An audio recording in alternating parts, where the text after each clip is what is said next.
W5. A close community, haunted by missing friends. There's a poster of him on the telephone pole. Years of searching and fear. We don't know what happened to them. Turns to horror beyond imagination. Serial killers tend to be the most sadistic offenders. Avery Haines investigates the hunt for a serial killer. Somebody was out there killing men in the village. Absolutely. The search for victims leads to gruesome discoveries. I have no idea how many more there are going to be. And as the truth unfolds, Now we've got the remains of at least 6 individuals. they confront the alleged monster among them. This morning, police arrested 66-year-old Bruce MacArthur. And taking his passion for basketball to a faraway land, I feel that I have an obligation to give back. rocked by unspeakable violence and ready to heal, People forgive depending on their hearts. by bringing victims together on the court. And I could tell already he was someone different. They see themselves as just Rwandans. Rick Westhead reports on a game-changing experience in Rwanda. So dream big, because every single one can do it. Children living with memories of genocide, They just killed all the men and all the boys. learning to accept each other, Basketball is my whole life. to play together, and move on. Can come back from anything, anything. Here is Kevin Newman. Hello, and thanks for joining us. It's one of the biggest and most challenging crime investigations in Toronto's history and is generating some of the city's most gruesome headlines. Even now, police aren't certain they know the full scope of it. For months, W5 has been tracking the search for missing men from Toronto's gay village. Police now have a suspect in custody, and they've charged him with murder. But the friends and families of most of the missing still don't have confirmation on what's happened to them. So some are now opening up exclusively to W5's Avery Haines.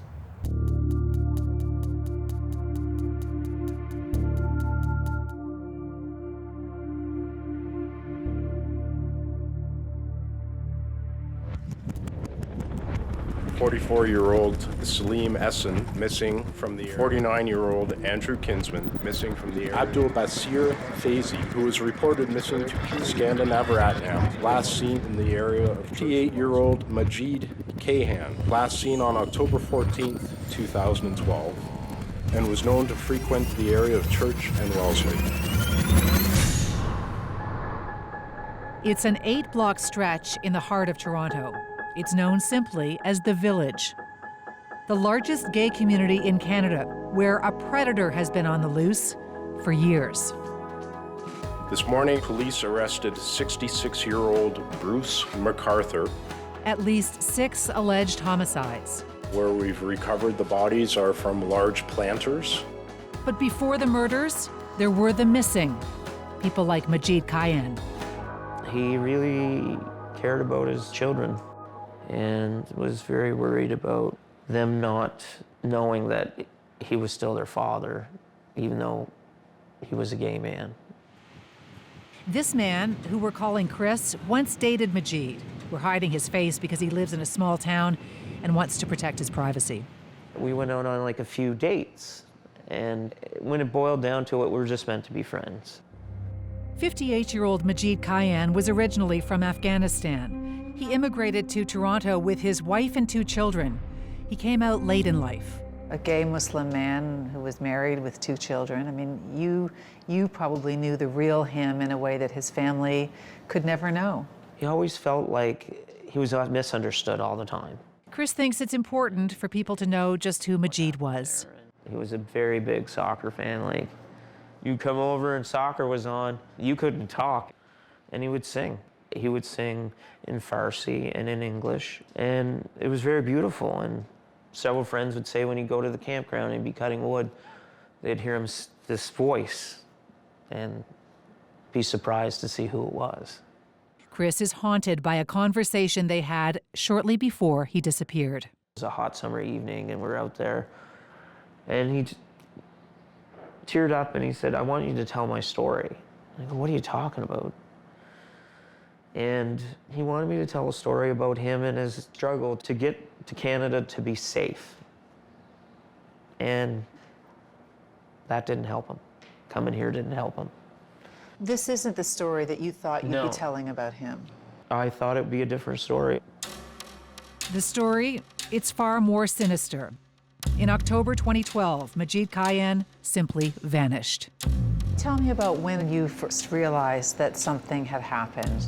I went to walk down the street and there's a poster of him on the telephone pole, missing. Alarm bells went off around the village, and then Toronto police took what they describe as an unprecedented step. They set up a task force, but it wasn't just for Majid's disappearance. The task force was called Project Houston. We run from Bloor Street to the north, the lake to the south. Michael Richmond is a detective in the downtown division that covers Toronto's gay village. We received information, and that caused us to form a team back in November 2012. And it was obvious at an early stage that we had a problem that we needed to investigate and resolve, and that's why the project was called Houston. Houston, we have a problem. That's correct. The problem was Majid wasn't the first man to go missing. In fact, there were 2 previous disappearances with eerie similarities. 2 years prior, in 2010, this man, Abdul Basir Faizi, vanishes without a trace. A married man and father of 2 who lived a double life. His family had no idea he was down in the village where he was last seen.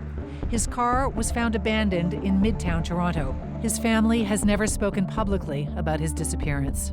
And just months before that, another man disappeared, Skandaraj Navaratnam, known to friends as simply Skanda. Doug Dubé remembers him as a man who loved people. Skanda was a very outgoing person, completely gregarious. He's the type of person that if he saw you sitting alone in a location, and if you were just kind of like by yourself, if you looked like maybe you were having a bad day, he would just come over and approach you. The 40-year-old immigrated to Canada from Sri Lanka. He worked odd jobs, including landscaping.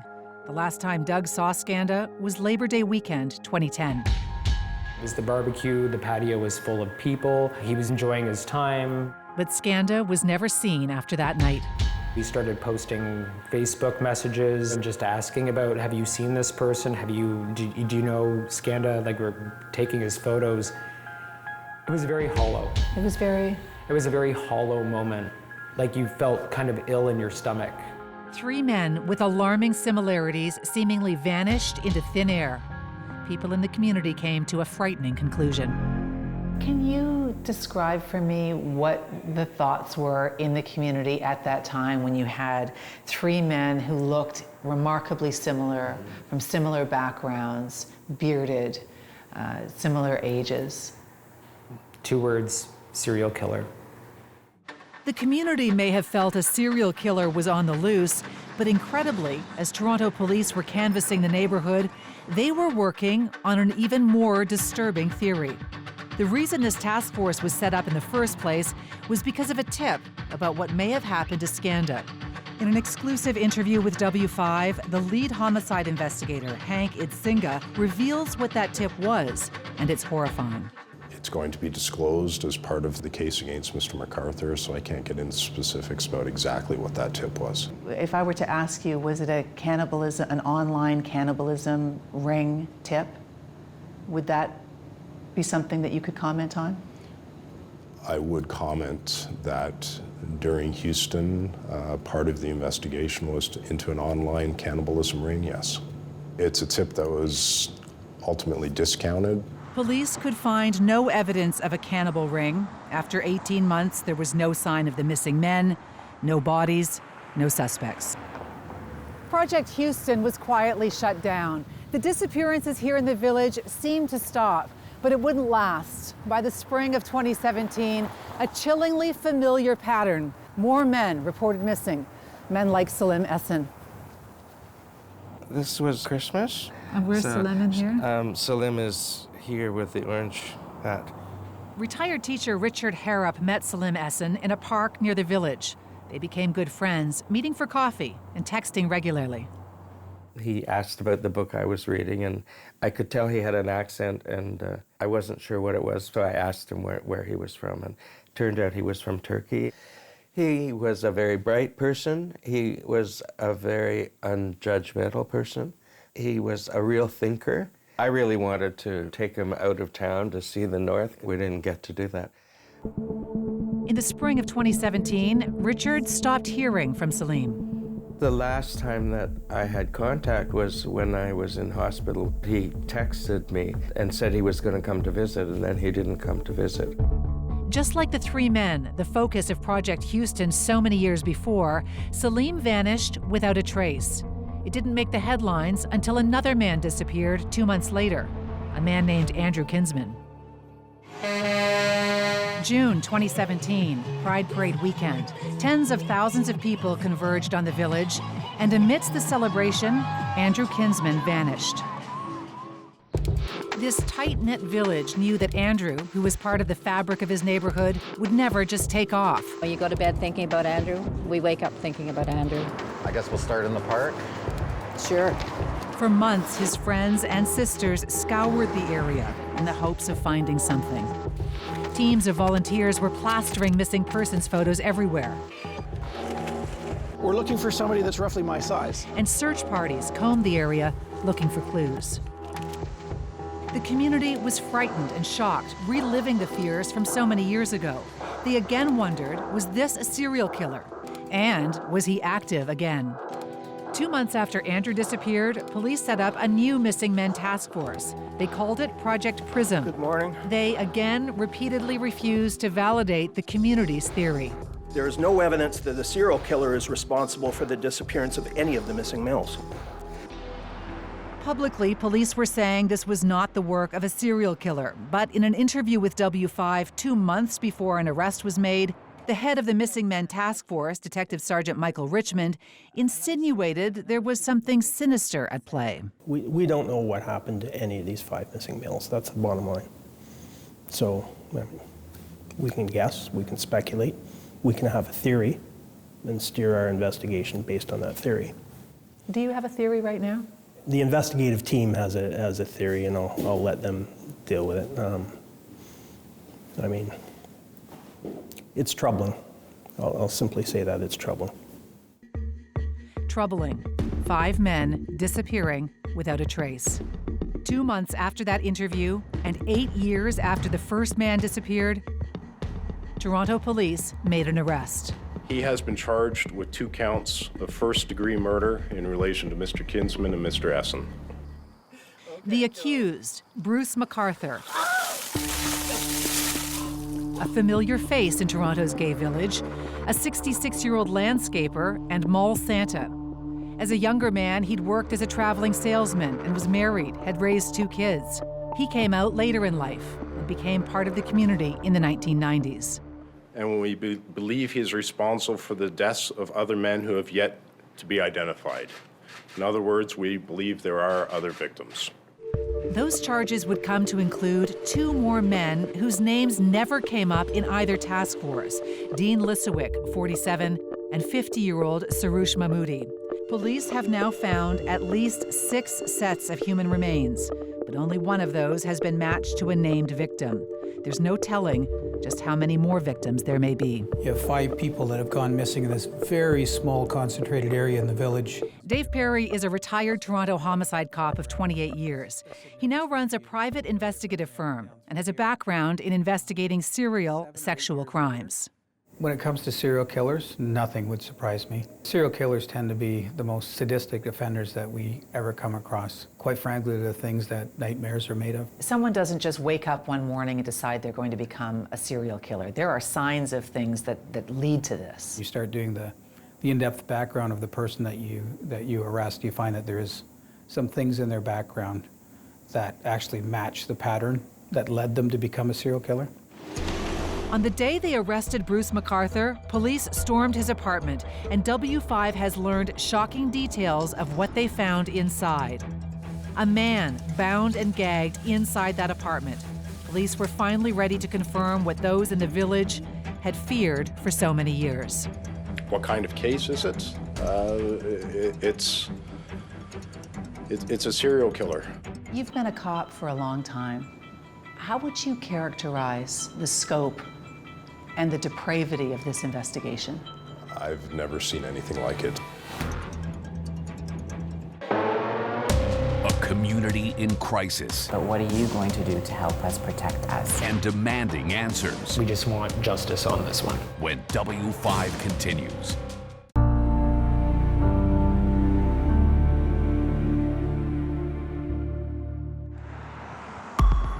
In the years between 2010 and 2017, Toronto's gay village became a hunting ground.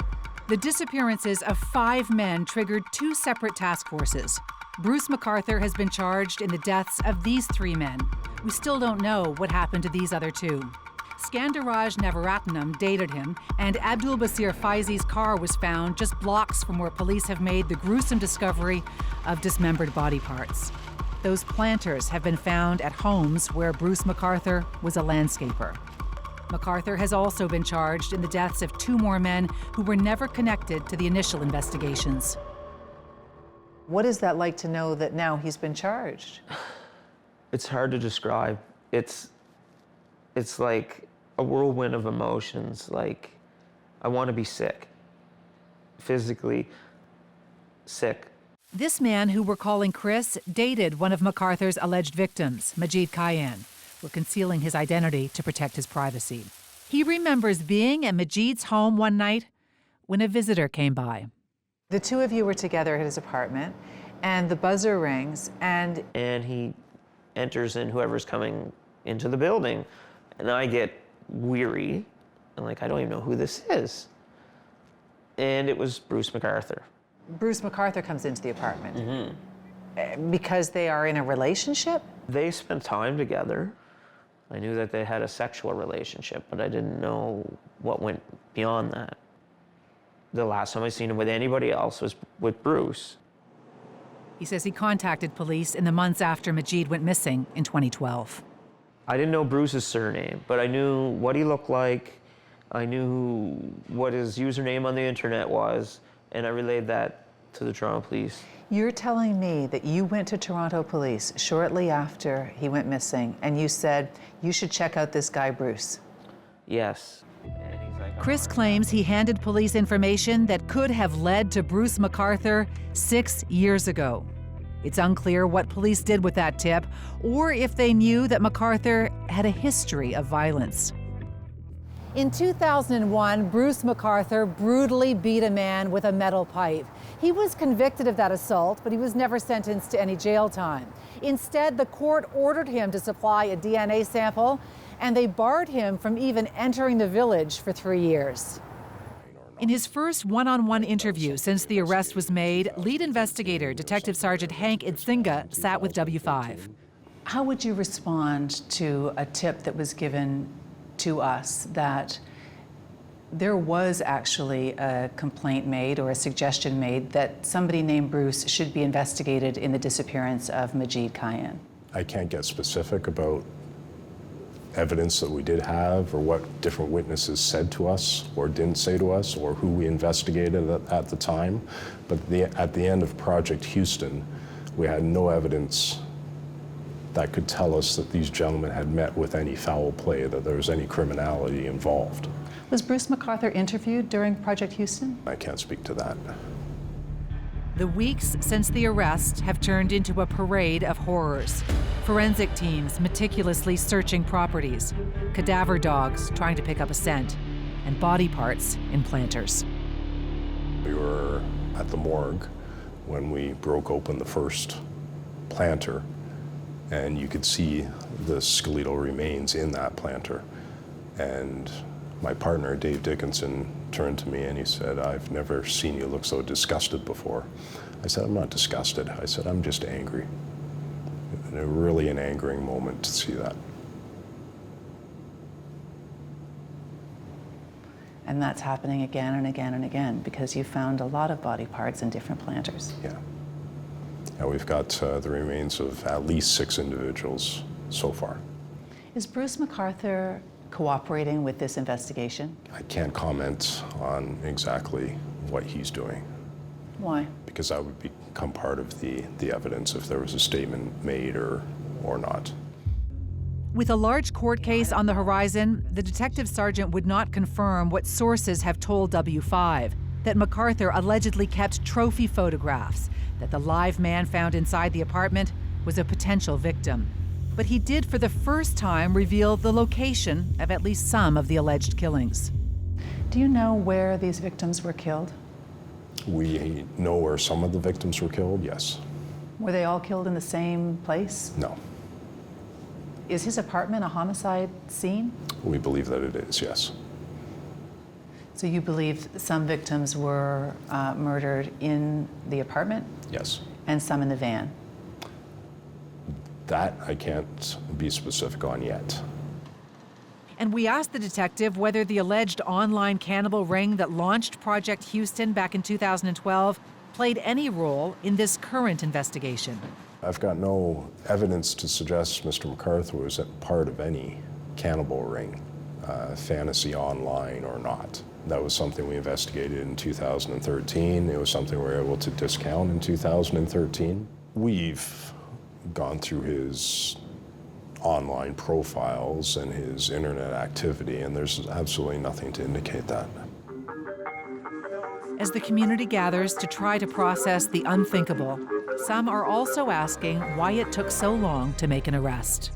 The police didn't recognize that he was banned from coming to Church Street because of his prior convictions. Those connections weren't made. This is my winter song to you. Haran Vijayanathan is the executive director of Toronto's Alliance for South Asian AIDS Prevention. His group helped organize this community vigil in the heart of the gay village. There was a lot of people saying, you know what, the police aren't paying attention because these are brown men and Muslim men and Tamil men who, again, the whole racism comes into and the prejudices come in. So those are the kinds of things that you're hearing. Lives have been lost in violent and targeted ways. Vijayanathan has written an open letter to Toronto police demanding an external review of whether race and sexual orientation played a role in how police dealt with these investigations. Because when a white person goes missing, the community gets involved and there's a real pushback, right, in this community organizing. It was through Andrew's missing that we were able to redraw and re-energize the community about the other men missing. But it didn't have to get there. It shouldn't have gotten there. Detective Sergeant Itzinga categorically denies that racism or homophobia played a role in their investigation. Now, a lot of people are saying, well, you only started to pay attention because Andrew Kinsman was a white guy, and he disappeared. The big difference with Andrew Kinsman was that he was reported within 72 hours of going missing. That gives us a great head start. On January 18th, we were very happy that we were able to catch this guy, but yet very angry that this had gone on for such a long time. And you don't feel as though Toronto police have to take some responsibility for that? I know people want to blame somebody. And if they want to blame us, and if they can find shortcomings in what we've done, then again, we welcome the insight into those shortcomings. But for now, the focus is on trying to figure out just how many victims there may have been. The numbers could be staggering. Have you been able to put a figure on how many missing men and unsolved homicides could be connected to this investigation? We have no idea at this point in time. We've actually just started pulling some of the cases from the 1970s, and then it's a matter of, okay, let's look at the 1980s, let's look at the 1990s. When is this going to stop? I don't know. I don't know how many more we're going to find. I don't know how many more charges we're going to lay. You know, when you're a kid and people tell you about the boogeyman and, you know, say your prayers and all this stuff, and they don't tell you that the boogeyman could be your friend. Those in the village, like Doug Dubé, worry that increasingly shocking revelations will overshadow the victims, no matter who is ultimately held responsible. We just don't want him to become Mall Santa Killer or some form of buzzword. We don't want him to be our monster. We just want justice on this one.